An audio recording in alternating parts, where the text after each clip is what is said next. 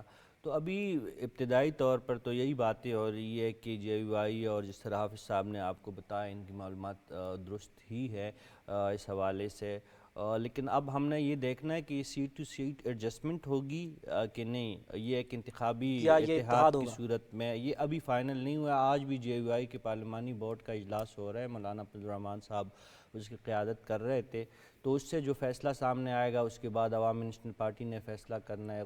قومی وطن پارٹی جو ہے، وہاں پہ پرویز خٹک کا گروپ جو ہے وہ بھی ایک بڑا گروپ ہے، ان کے ساتھ اب دیکھنا ہے کہ بڑی سیاسی جماعتوں کا کیا ان کے ساتھ اتحاد بنتا ہے، سیٹ ٹو سیٹ ایڈجسٹمنٹ ہوتی ہے۔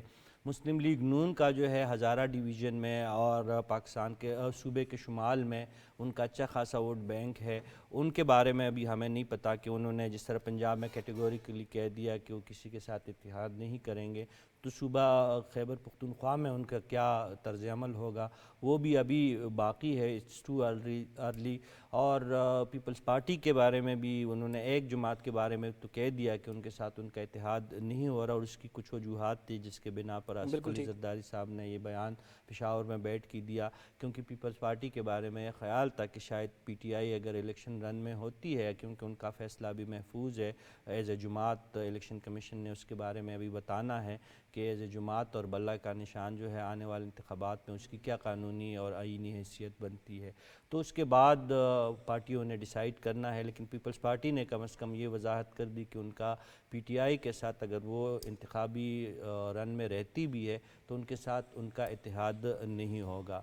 تو یہ ابھی اچھا KP میں مذہبی جماعتوں کا بھی آف کورس وہاں پہ دیکھیں جماعت اسلامی کا اپنا ایک مذہبی سیاسی ووٹ ہے، جو دیر کا علاقہ ہے، جو ہمارے شمال کے کئی علاقہ جاتے ہیں، مالاکنڈ ڈویژن میں ان کا بہت اچھا خاصا ووٹ بینک ہے، جو شہری علاقے ہے پشاور مردان جیسے علاقوں میں وہاں پہ ان کا ووٹ بینک ہے۔ اسی طرح JUI کا جو مذہبی جو ووٹ بینک ہے، ان کا مذہبی سیاسی ووٹ بینک جو جنوب کے علاقے ہیں، اسپیشلی کوہاٹ سے لے کر DI خان تک، اور اس سے آگے جو قبائلی علاقہ ہے، دونوں وزیرستان جو ہے جنوبی اور شمالی وزیرستان میں ان کا اچھا خاصا ووٹ بینک ہے۔ باجوڑ میں ان کا ووٹ بینک ہے، ان کا جماعت اسلامی کے ساتھ بالکل نیک ٹو نیک ہمیشہ سے جماعت اسلامی اور JUI کا مقابلہ چلتا ہے۔ اسی طرح مومن ایجنسی میں اس دفعہ انہوں نے اسٹرانگ کینڈیڈیٹ، جو متوقع کینڈیڈیٹ ہے JUI نے، ان کا انتخاب کیا ہے، تو وہاں پہ مذہبی جماعتوں کے بیچ میں جو ہے اچھا خاصا ایک مقابلہ ہو سکتا ہے۔ خیبر ایجنسی میں بھی کچھ مذہبی حلقے ہیں جو وہاں پہ پیر خانے ہیں 2-3، جس طرح نور الحق قادری صاحب اور اس قسم کے لوگ ہیں، وہاں پہ بھی مذہبی جماعتوں کا اچھا اثر رسوخ ہے۔ اور اوورآل بھی جو خیبر پختونخوا کے علاقے ہیں یا بلوچستان کے جو سرحدی علاقے ہیں، جو پشتون بیلٹ کے علاقے ہیں، چمن، کچلاک وغیرہ، وہاں پہ مذہبی ووٹ کا بڑا اثر عمل دخل رہتا ہے، اسپیشلی JUI کا وہاں پہ سب سے زیادہ ووٹ ہے. اور اس دفعہ جماعت اسلامی نے بھی بھرپور کوشش کی ہے کہ بلوچستان کا جو مذہبی ووٹ بینک ہے ان کو اپنی طرف راغب کرے، اسپیشلی جو گوادر سے مولانا ہدایت اللہ صاحب ہے، انہوں نے کافی محنت کی ہے، گوادر کے لیے آواز اٹھائی ہے، گوادر کے حقوق کے حوالے سے ان کا بھی پس منظر جماعت اسلامی کا ہے. تو یہ مذہبی ووٹ بینک جو ہے حتیٰ لاڑکانہ کے بیچ میں اور اندرون سندھ میں JUI نے اچھا خاصا کام کیا ہے. اگر JDA کے ساتھ اور مسلم لیگ نون کے ساتھ ان کی سندھ کے سطح پہ ایک وسیع تر سیاسی انتخاب اور انتخابی اتحاد ہوتا ہے تو حتیٰ پیپلز پارٹی کو خدشات لاحق ہو سکتے ہیں. تو مذہبی ووٹ بینک کا اچھا خاصا ایک عمل دخل رہے گا. لبیک کو ہم نہیں بھول سکتے. اچھا، میں یہ لبیک کے لیے طرف آنا چاہتا تھا، اس کے بعد دوسرے راؤنڈ پہ آئیں گے. پچھلے کچھ عرصے میں ہم نے گھمن صاحب دیکھا کہ جو مذہبی جماعتیں تھیں اور خاص طور پہ پچھلے الیکشن میں ایک تو بڑی جماعتیں ہیں جن کو جماعت اسلامی ہمیشہ سے سر فہرست رہی ہے، JUI ہے، لیکن جس طرح سے صافی صاحب کہہ رہے تھے تحریک لبیک، سنی تحریک، ہم نے دیکھا کہ پچھلے الیکشن کے اندر تحریک لبیک نے ایک بہت بڑا ووٹ بینک جو ہے وہ اپنا اس کا منظر عام پر آیا اور اس نے بہت زیادہ ووٹ جو ہے وہ پول کی. آئینی اور قانونی مسائل الیکشن کمیشن نے اس کے بعد بالکل اس کی طرف بھی ہم آئیں گے. لیکن یہ سنی تحریک کا تو ہمیں اطلاعات ہمیں موصول ہو رہی ہیں کہ ان کا کہیں نہ کہیں پیچ اپ وغیرہ جو ہے وہ آلموسٹ ہو چکا ہے. لیکن کتنا بڑا رول پلے کریں گی اگر ہم پنجاب کو لے کر اگر ہم بات کریں؟ پنجاب میں تو نون لیگ نے کہا ہے کہ ہم کسی کے ساتھ اتحاد نہیں کریں گے. ان جماعتوں کا کیا کنٹریبیوشن ہوگا اس میں؟ جہاں تک آپ نے سنی تحریک کی بات کی تو ان کا کراچی میں کچھ زیادہ تھا، لیکن یہ TLP کے آنے کے بعد آپ یہ سمجھ لیں کہ یہ ساری جو سپیس تھی انہوں نے کور کر لی. لیکن اب یہ ہے کہ ان کا پنجاب میں ہر حلقے میں کچھ نہ کچھ ووٹ تو ہے. بالکل. اور ایک میں آپ کو بتاؤں کہ جو پاکستان عوامی تحریک تھی ایک زمانے میں طاہر القادری صاحب کی، ان کے بھی ووٹ بینک ہیں مذہبی. مولانا فضل الرحمان کے اس طرح JUI کے پنجاب میں نہیں ہے. لیکن یہ کہ جس طرح صافی صاحب نے کہا کہ سندھ میں ان کی سکھر ڈویژن میں کافی پینیٹریشن ہے، اور جو پشتون ایریاز ہیں بلوچستان میں ان کی جماعت اسلامی نے سندھ میں اس پر بڑا ووٹ لیا. جب ہم نے دیکھے بلدیات کے الیکشن ہوئے کراچی وغیرہ، کراچی میں دیکھیں، اگر کراچی کی آپ بات کریں تو بنیادی طور پہ تو ایک زمانے میں جماعت اسلامی کا وہاں ہولڈ تھا، جس کو آپ ہولڈ کرتے ہیں. ان کو ریپلیس کیا MQM نے، ان کے اپنے ایک ووٹ نے اور ان کی ایک کاز کی وجہ سے جو وہ لے کے چلے. اچھا، ہم پنجاب کی اگر بات کریں تو یہاں ابھی چونکہ الیکشن بالکل پراپرلی اس طرح گرما گرمی الیکشن میں نہیں آئی، ابھی یہ بالکل سٹارٹ ہے.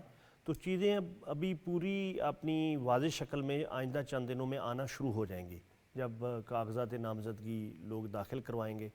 اور ایک بات میں آپ کو کلیئرلی بتا دوں کہ کوئی انہونی ہو سکتی ہے یا کوئی اپہیول ہو سکتا ہے، لیکن یہ کہ TLP کے بارے میں قطعی طور پہ یہ کہا جا سکتا ہے کہ وہ بغیر کسی بڑی پولیٹیکل فورس یا پارٹی کے ساتھ اتحاد کے بغیر وہ پارلیمان میں صوبائی یا قومی میں آ سکیں، یہ ممکن نہیں لگتا. بظاہر ممکن نہیں لگتا، مطلب الیکشن میں کچھ بھی ہو سکتا ہے. جی. دوسری بات یہ ہے کہ کچھ الائنمنٹس ہیں، یعنی جیسے TLP کا جو ووٹ ہے وہ کسی شکل میں بھی PTI کی طرف نہیں جائے گا. ٹھیک ہے. اسی طرح جو عوامی تحریک کا ووٹ ہے وہ کسی شکل میں نون لیگ کی طرف نہیں جائے گا. صحیح. تو جہاں تک نون ظاہر ہے اس کا کانفیڈنس پنجاب میں بہت زیادہ ہے، لیکن ابھی جو سچویشن جو آگے دن آئیں گے سچویشن واضح ہوتی جائے گی کہ کون سی پارٹی لیڈ لے رہی ہے. گو کہ نون لیگ بڑے دھیرج کے ساتھ اور بڑی معاملہ فہمی کے ساتھ معاملات کو کلیئر کر رہی ہے. جیسے گجرانوالہ کی ڈویژن بڑی امپورٹنٹ ہے نون لیگ کے لیے، لاہور تو ظاہر ہے ان کے گھر کی طرح ہے، بلکہ ہے ہی گھر. تو کہنے کا مطلب یہ ہے کہ جو یہ دن آگے تھوڑا گزریں گے، آئندہ چند دنوں میں چند ہفتوں میں چیزیں بہت کلیئرٹی کے ساتھ واضح ہو جائیں گی. اور جہاں تک مذہبی ووٹ، جیسے کہ میں نے آپ کو بتا دیا کہ وہ بغیر کسی بڑی پارٹی کے ساتھ اتحاد کے وہ الیکٹیبل کا رول پلے کر سکتا ہے، لیکن خود سے کچھ جی جیسے جماعت اسلامی بھی ہے، ایون ان کے لاہور میں حافظ سلمان بٹ اور لیاقت بلوچ ایک زمانے میں MNA رہے ہیں، لیکن وہ اس ایریا امپیکٹ نہیں کریٹ کر اس دور کی ایک خاص سچویشن تھی جن میں وہ MNA الیکٹ ہو گئے. اچھا، اب طاہر صاحب پنجاب کی طرف آ جاتے ہیں. آپ بات کر رہے تھے تو وہ قطع کلامی کی معذرت بھی. اب پنجاب کے اوپر آئیے گا اور یہ بھی اس کے اوپر بھی ذرا روشنی ڈالیے گا. نون لیگ کے قائد کے واپس آنے کے بعد ایک نئی سرج ہمیں اس کے اندر نظر آتی ہے. کانفیڈنس لیول ان کا ایک دم سے چینج ہو گیا اور اب انہوں نے بڑے تمطراق سے کہا کہ ہم کسی کے ساتھ الحاق نہیں کریں گے، ایٹ لیسٹ پنجاب میں تو نہیں کریں گے، اور ہم کلین سویپ کرنے کے موڈ میں ہیں وہ ان کا. نہیں دیکھیں پی ایم ایل این جو ہے وہ اس میں ایک نئی جان پڑ گئی ہے اور بھرپور تیاری کے ساتھ اور بھرپور قوت کے ساتھ وہ سامنے آ رہی ہے اور بڑا ہوم ورک کر رہے ہیں وہ لوگ کہ ایک ایک سیٹ پر ان کی ڈیبیٹ ہوتی ہے اور مکالمہ ہو رہا ہے اور وہاں دیکھا جا رہا ہے کہ ان کے جو ہمارے جو پی ایم ایل این کے کینڈیڈیٹس ہیں ان کے مقابلے میں کون کون جماعتیں جو ہیں وہ اپنے امیدوار لا سکتی ہیں، ممکن ہے امیدوار کو. یہ ایک بڑی ایکسرسائز ہے جو ہو رہی ہے. آپ یہ دیکھیں کہ اس میں جے یو آئی جو ہے اس کو بھی سامنے رکھا جا رہا ہے کہ جے یو آئی کے جو پاکٹس ہیں پنجاب میں وہ کہاں کہاں ہیں. اب اس میں آپ یہ دیکھیں ایک دلچسپ عنصر یہ ہے کہ جے یو آئی اگر پیپلز پارٹی کے ساتھ کے پی کے میں اتحاد کر رہی ہے تو سندھ میں اس کی مخالفت بھی ہے اور وہ جی ڈی اے کے ساتھ شامل ہو رہی ہے وہاں پر اور پیپلز پارٹی کا ایک اپوننٹ گروپ ہے وہاں پر. تو یہ جو علاقائی اتحاد بن رہے ہیں اس میں سیاسی مفادات بھی ہیں، پارٹیاں اپنا انٹرسٹ بھی دیکھ رہی ہیں کہ کہاں ان کا ووٹ بینک زیادہ ہے. پی ایم ایل کیو اور جے یو پی اور اس کے ساتھ جو ہے جمعیت اہل حدیث، ان کے ساتھ پی ایم ایل این جو ہے پنجاب میں سیٹ ایڈجسٹمنٹ ہو رہی ہے کہ جو پاکٹس جو ہیں ان پارٹیوں نے بنائے ہوئے ہیں یا جو بتائے جا رہے ہیں 2-4 سیٹیں جو بھی سیٹ ایڈجسٹمنٹ ہو رہی ہے ان کے ساتھ، یہ پارٹیاں جو ہیں ان کے پرانے الائز بھی ہیں، لیکن کیو جو ہے وہ ایک نئے الائی کے طور پہ سامنے آئی ہے. باقی جمعیت اہل حدیث اور جے یو پی یہ پرانے ان کے اتحادی ہیں. یہ جو ہیں دیکھیں اب پی ایم ایل این جو ہے وہ سندھ میں جا رہی ہے. سندھ میں اس کا اتحاد جو ہے وہ ممکنہ طور پر اگر ہو سکتا ہے جی ڈی اے یعنی پیپلز پارٹی مخالف جو جماعتیں ہیں، جی ڈی ہے، ایم کیو ایم ہے اور دیگر جماعتیں ہیں، ان کے ساتھ ایک الائنس بننے جا رہا ہے یا کم از کم یہ ہے کہ ایک پیپلز پارٹی مخالف اتحاد جو ہے سامنے آ سکتا ہے سندھ کی سطح پر. اور اس میں دیکھیں کہ رول کیا ہوگا. اگر میاں شہباز شریف کراچی سے الیکشن لڑتے ہیں تو آپ دیکھیں کہ صورتحال مختلف بھی ہو سکتی ہے اور کراچی کی صورتحال جو ہے وہ پی ایم ایل این کے حق میں بھی آ سکتی ہے. تو وہاں کراچی میں ایک بڑا مارکا جو ہے نظر آ رہا ہے. اچھا کراچی میں جیسے آپ کہہ رہے ہیں کہ کراچی میں تو ہمیں نظر آتا ہے کہ اگر ایک ایم کیو ایم ایسا فیکٹر ہے کہ اگر کوئی بڑی جماعت اس کے ساتھ اتحاد کرتی ہے تو وہ کچھ کر سکتی ہے. پنجاب میں یہ فیکٹر کون سا فل ہے جو ایم کیو ایم کا شو فل کرتا ہے پنجاب میں کسی بھی جماعت کے لیے؟ نہیں پنجاب میں دیکھیں ایم کیو ایم کا کوئی پنجاب میں کوئی ووٹ بینک نہیں ہے. نہیں ایم کیو ایم کی طرح کا ایک شو یہاں پہ بھی کوئی ہوگا جس کو بڑی جماعت اس کے ساتھ الحاق کر کے تو یہاں پہ اپنی نہیں پنجاب میں کوئی ایسی کوئی طاقت، لیکن جنوبی پنجاب ضرور جو ہے وہ فیکٹر ایک ہمیں سامنے آ رہا ہے. استحکام پاکستان پارٹی کی طرف میرا اشارہ تھا. جنوبی پنجاب میں پاکستان پیپلز پارٹی بھی ہے، پھر ان کا اپنا ایک علاقائی اتحاد بھی بنا ہوا ہے. ٹھیک ہے. تو وہ علاقائی اتحاد جو ہے وہ فیصلہ کن جو ہے وہ اس مارکے میں حصہ لے سکتا ہے اور پولیٹیکل پارٹیز جو ہیں بڑی پولیٹیکل پارٹیز جو جنوبی پنجاب کا علاقائی اتحاد ہے اس کے ساتھ کوئی الائنس جو ہیں یا پیپلز پارٹی یا پی ایم ایل این دونوں کو کسی نہ کسی صورت ان کے ساتھ بنانا پڑے گا. اس میں جنوبی پنجاب ایک اہم فیکٹر ہے جو رول ادا کرے گا آئندہ کے سیاسی انتخابی اتحاد میں. لیکن یہی پارٹیاں جب اگر بلوچستان جا رہی ہیں تو وہاں صورتحال مختلف ہے. وہاں جے یو آئی ایک بڑا اثر رکھتی ہے، جے یو آئی کے پاس کافی نشستیں پہلے بھی رہی ہیں اور اسی طرح بلوچستان کے جو نیشنلسٹ پارٹی ہیں، نیشنل پارٹی ہے، B N M Balochistan national party ہے، بلوچستان باپ پارٹی ہے، پی کے ایم اے پی ہے، یہ وہ پارٹیاں ہیں جو اپنی نہ صرف یہ کہ علاقائی الائنس میں کہیں نہ کہیں ساتھ نظر آتی ہیں لیکن ان کے اپنے ووٹ پاکٹس بھی ہیں جہاں سے انہوں نے ووٹ حاصل کرنا ہے. تو یہ صوبوں کی سطح پر جو اتحاد بننے جا رہے ہیں وہ اپنے علاقائی مفادات کے تحت بننے جا رہے ہیں. ٹھیک ہے. اچھا صافی صاحب یہ ایک پوائنٹ ہے، اس کو بھی میں چاہوں گا آپ اس کے اوپر ذرا ضرور بات کریں. جس طرح سے ہم دیکھتے ہیں کہ سندھ کے اندر کوئی بھی بڑی جماعت جو ہے وہ پیپلز پارٹی یا نون لیگ میں سے کوئی جماعت ایم کیو ایم کے ساتھ اگر الحاق کرتی ہے تو ہمیں وہاں پر اس کی سچویشن ڈفرینٹ نظر آتی ہے. کیا پنجاب کے اندر یہ اسپیس پیپلز پارٹی کو مل سکتی ہے کہ وہ کاف لیگ کے ساتھ یا استحکام پاکستان پارٹی کے ساتھ کوئی الحاق کر کے تو وہ سم وٹ کوئی ٹف کمپٹیشن دے سکے نون لیگ کو؟ کیونکہ بہرحال پنجاب جو ہے وہ ڈیسائیڈنگ مومنٹ ہو سکتا ہے. جی پنجاب ہی سے آپ کی وفاقی حکومت کی وجود جو ہے وہ اس کا فیصلہ ہوتا ہے کہ کس جماعت کا جو ہے وفاق پہ اقتدار کا حق تسلیم کیا جاتا ہے. اگر پنجاب میں اکثریت کوئی جماعت لیتی ہے تو ان کو وفاق میں حکومت سازی میں بہت آسانی ہو جاتی ہے. ماضی میں جو جنوبی پنجاب کے علاقے تھے، جس طرح ووٹر میں سوئنگز ووٹر ہوتے ہیں کہ ان کے بارے میں آپ پریڈکٹ نہیں کر سکتے کہ وہ کس کو ووٹ دیں گے، اسی طرح علاقوں میں بھی کچھ سوئنگ ایریاز ہوتے ہیں. تو پنجاب کا جو ایریا ہے، جنوبی پنجاب کا ایریا، اس کو ہم کہہ سکتے ہیں کہ یہ ایک سوئنگ ایریا ہے. یہ ہر الیکشن میں مختلف لوگوں کو الیکٹ کرتا رہا ہے. تو اس دفعہ وہاں پہ استحکام پارٹی کی وجود کو ہم نظر انداز نہیں کر سکتے. جہانگیر ترین اور علیم خان صاحب جو ہے وہ بھرپور کوشش کر رہے ہیں، انہوں نے الیکٹیبلز کی اچھی خاصی تعداد اکٹھی کی ہے. اگر وہ نون کے ساتھ ان کی سیٹ ایڈجسٹمنٹ کی بات فائنل ہوتی ہے تو آپ کا جو سوال تھا کہ کراچی میں یا سندھ کے لیول پہ، شہری سندھ کے لیول پہ اگر ایم کیو ایم کسی کے پاس جاتی ہے تو ان کو کافی فائدہ ہوتا ہے پارلیمان کے اندر. تو اسی طرح اگر استحکام پارٹی اور نون لیگ کے درمیان ابھی تک جو معاملات جو صحیح نہیں پہ جا رہے ہیں، اور دونوں جماعت جو ہے اتحاد تو نہیں کر رہے لیکن سیٹ ٹو سیٹ ایڈجسٹمنٹ کر رہے ہیں، جو ایک ہوتا ہے انتخابی اتحاد، ایک ہوتا ہے پھر حکومتی اتحاد.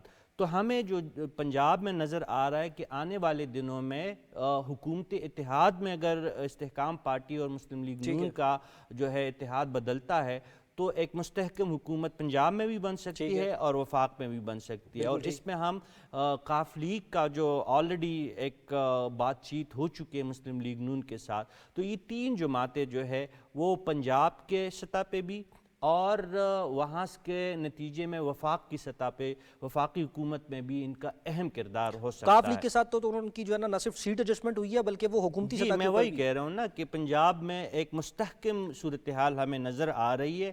وہاں پہ ہمیں ابھی سے پتہ ہے کہ اگر ان جماعتوں کو ایک جو ان کی ایکسپیکٹیشن ہے اس کے مطابق رزلٹ ملتے ہیں تو پنجاب کے اندر بھی پہلی دفعہ ہم نے 4 سال دیکھے کہ وہاں پہ کیا ڈرامے ہوتے رہے، جو عدم استحکام کی ایک کیفیت رہی پی ڈی ایم حکومت سے پہلی کی میں بات کر رہا ہوں، تو وہ سلسلہ بھی رک جائے گا. جہانگیر ترین صاحب کا گروپ جو ہے اور مسلم لیگ نون کے بیچ اور مسلم لیگ قاف کا ایک مضبوط اتحاد اگر بنتا ہے، اور اس کے بیچ میں ظاہر ہے جے یو آئی آلریڈی کہہ چکی ہے کہ وہ مسلم لیگ نون کے ساتھ پنجاب کی سطح پہ جا سکتی ہے اور وفاق کی سطح پہ جا سکتی ہے. مسلم لیگ نون کے رہنماؤں اور مولانا فضل الرحمان کے بیچ میں بھی ملاقاتیں ہو چکی ہے. تو یہ ایک مستحکم حکومت اور ہمیں درکار بھی مستحکم حکومت ہمیں یہاں پہ نظر آ سکتی ہے. اچھا ایک پوائنٹ گھمن صاحب، طاہر صاحب نے اس سے پہلے ریز کیا تھا، میں کیونکہ ہمارے پاس لاسٹ 2 منٹ ہیں اس راؤنڈ کے لیے تو میں آپ کو چاہوں گا آپ اس پہ ضرور کامنٹ کریں. 2 کروڑ آلموسٹ نئے ووٹرز یہاں پر آئے ہیں. ہم نے پیپلز پارٹی کا ایک بیان بھی دیکھا بلاول صاحب کا، انہوں نے کہا جی کہ جو نئے لوگ ہیں ان کو ہمیں اٹریکٹ کرنا ہے. ان 2 کروڑ لوگوں کو کون سی جماعت اٹریکٹ کر سکے گی اور اس کو آنے والے دنوں میں کیا ٹیکٹکس ہم دیکھ سکتے ہیں؟ اوبیسلی یہ ساری جماعتوں کے سامنے یہ چیز زیر بحث ہوگی، کیا ٹیکٹکس وہ اپنائیں گے کیونکہ یہ سب ینگ لوگ ہیں.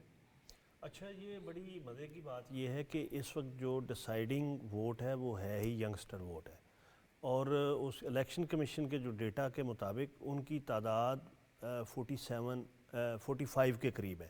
تو 47 اس طرح آپ کر سکتے ہیں یا اس کو آپ 2 گنا کر سکتے ہیں. ٹوٹل جو 13 لاکھ کے قریب ہمارے ووٹس ہیں اس میں 36 سے 45 سال کے درمیان ان لوگوں کی عمر ہے جن کی تقریباً وہ 3 کروڑ کے قریب ہے. ٹھیک ہے. سو کہنے کا مطلب یہ ہے کہ یہ جو فیکٹر ہے ہماری ووٹنگ لینڈسکیپ میں یہ بہت امپورٹنٹ ہے. اور میں جیسا کہ میں نے صافی صاحب نے جس طرح کہا کہ استحکام جو پارٹی ہے، استحکام پاکستان پارٹی، میرا ذاتی یہ انالیسس ہے، ہم ظاہر ہے کسی پارٹی کے یہاں نمائندے نہیں بیٹھے، ہم تو ایک تجزیہ کار کے طور پہ اپنی رائے دے رہے ہیں اور ہم غلط بھی ہو سکتے ہیں، اور ہمارا جو آن ٹیبل ایک لینڈسکیپ ہے اس کے مطابق ہم بات کر رہے ہیں. میرا یہ خیال ہے کہ اس میں ظاہر ہے الیکٹیبلز تو ہیں استحکام پاکستان پارٹی میں، لیکن جب تک وہ نون لیگ جیسی بڑی جماعت کے ساتھ کوئی سیٹ ایڈجسٹمنٹ نہیں کرتے، میرا یہ خیال ہے کہ وہ بہت بڑا کوئی اپ ہیولز نہیں کر سکیں گے. اور دوسرا ایک جو بہت بڑا فیکٹر پنجاب میں ہے وہ یہ ہے کہ ابھی چیزیں کچھ واضح نہیں ہیں. ٹھیک ہو گیا. چوں ہی وضاحت کے ساتھ ایک لینڈسکیپ سامنے آئے گا تو ہم زیادہ بہتر پوزیشن میں ہوں گے کہ وہ جو ینگ ووٹ ہے وہ کدھر جائے گا اور وہ کیا فیصلہ کرے گا. اور آپ کو پتہ ہے کہ یہ الیکشن میں تو اس طرح کی سچویشن ہوتی ہے کہ ڈے بائی ڈے سچویشن بدلتی رہتی ہے. بالکل ٹھیک. ناظرین یہاں پر لیں گے ایک شارٹ بریک کے بعد واپس آئیں گے تو کچھ مزید بات کریں گے، ساتھ رہیے گا.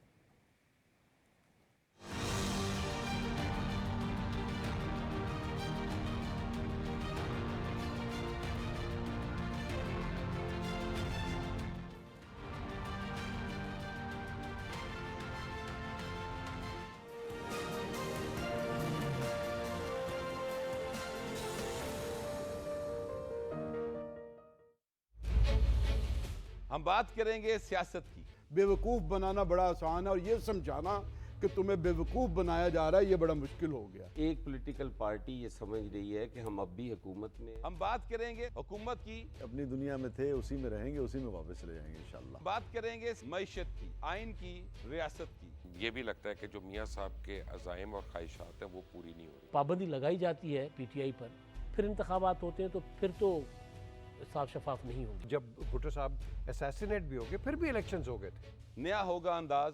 پی ٹی وی بیٹھ کے میرے پہ سے یہ سوال کرو کہ بس کرو چھوڑو۔ 7 بجے گوہر کے ساتھ صرف پی ٹی وی نیوز۔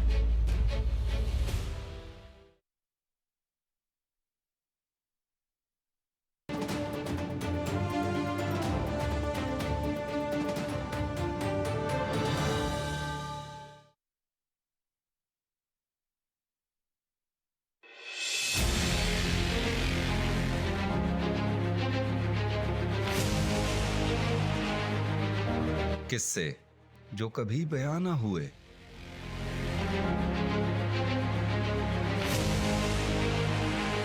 ثقافتیں جو کبھی عام نہ ہوئیں،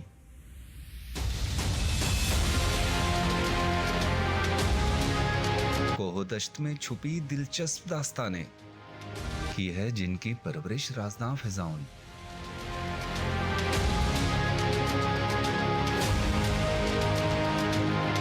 میں ہوں عرفان ملک اور میں لے کر جاؤں گا آپ کو ایک ایسے سفر پہ جہاں ملیں گی انکہی داستانیں، تاریخ کے رنگ دل فریب رہن سہن۔ سفر کریں گے ہم برف زاروں سے نیلووں پانیوں تک اور دکھائیں گے ایسے مقامات جو ہیں وطن کی پہچان، پہچان پاکستان۔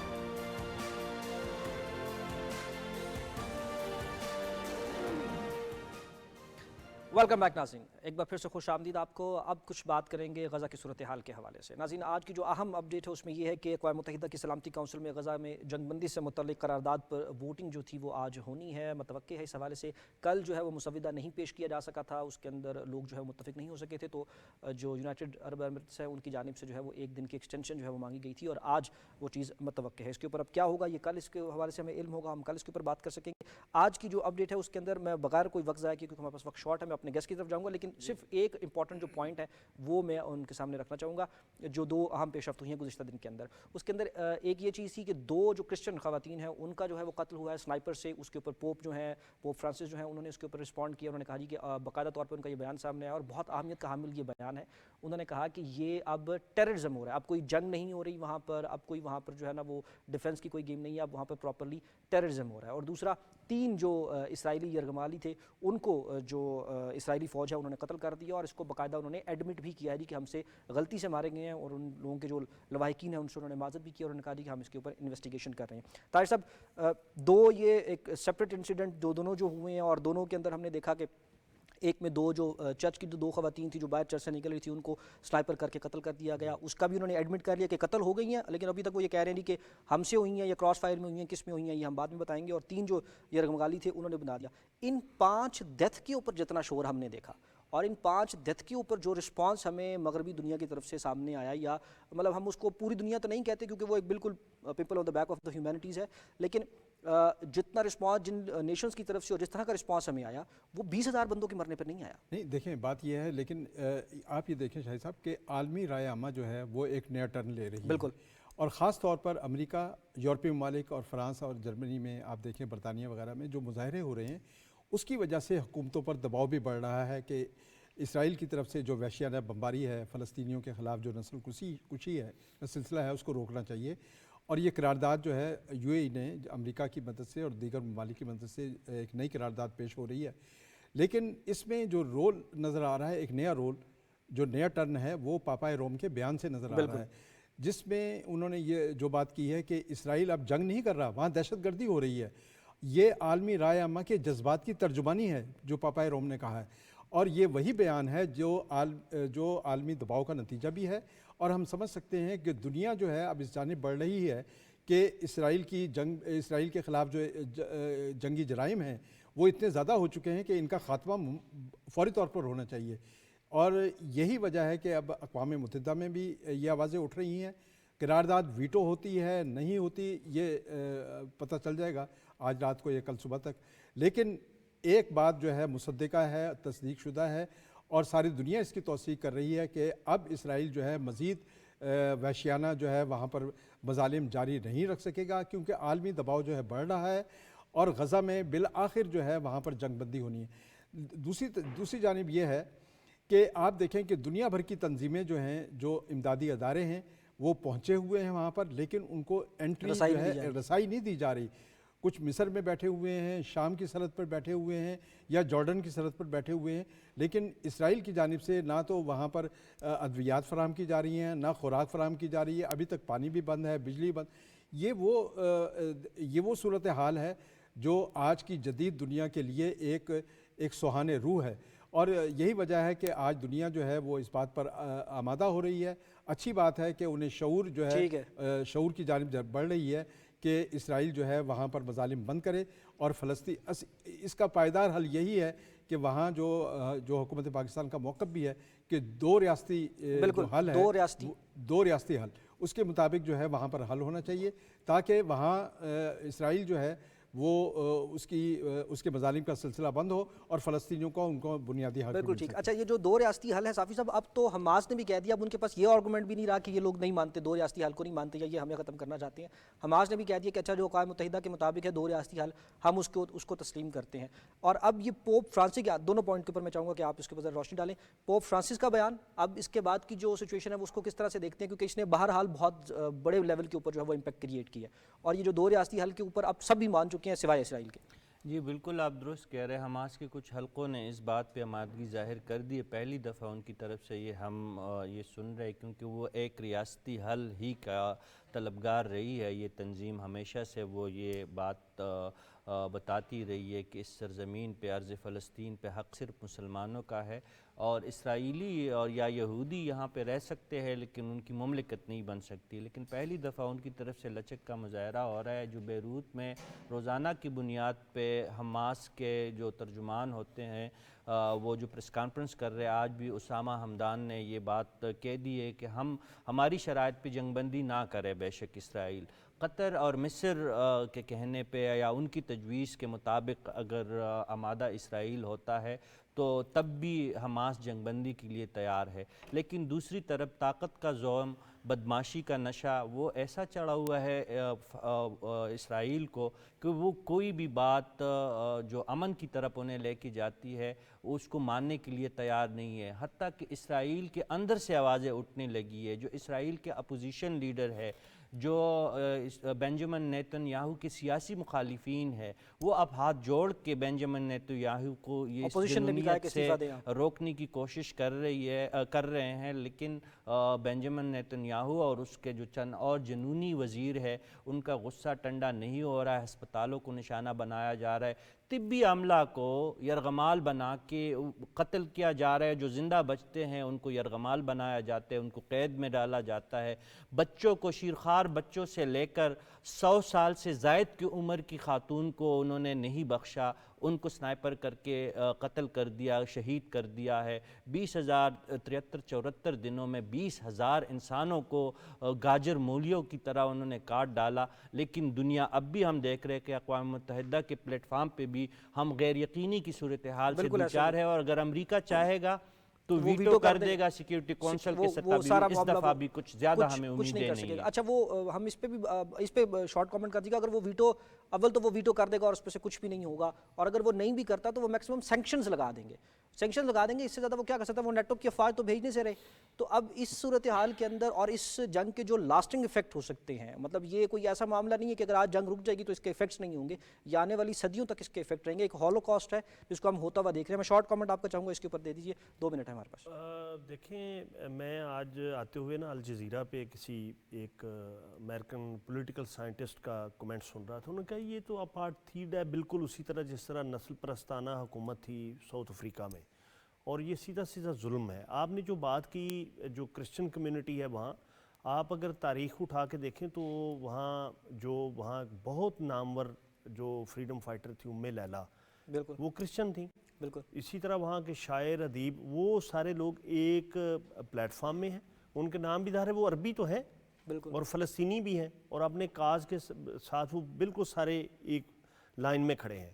اور دوسری جو آپ نے جس پہ مجھے کمنٹ کرنے کا کہا کہ آپ یہ دیکھیں کہ جو عالمی ضمیر کے سونے کی صورتحال ہے اس کی وہ ایک طرف ہے، اور دوسری طرف وہاں کے عوام ہیں جو ملینز کی تعداد میں سڑکوں پہ نکلتے ہیں، اور اس کا پریشر تو ڈیفینیٹلی ان پہ ہے. اور جس طرح آپ نے غزہ کے حوالے سے بات کرتے ہوئے جو کرسچن وہاں ان کی کلنگ کی بات کی، تو اس سے پہلے بھی یعنی جو ویسٹرن ممالک میں یا اس میں امریکہ میں یا ان ملکوں میں جو لوگ اس ظلم اور بربریت کے خلاف باہر نکلتے ہیں وہ مذہب سے مبرہ ہو کے ایک انسان کے طور پہ نکلتے ہیں. بالکل ٹھیک ہو گیا. ہمارے پاس وقت کم ہے. بہت شکریہ تمام پینلسٹ کا، آپ کا وقت دینے کے لیے بہت شکریہ.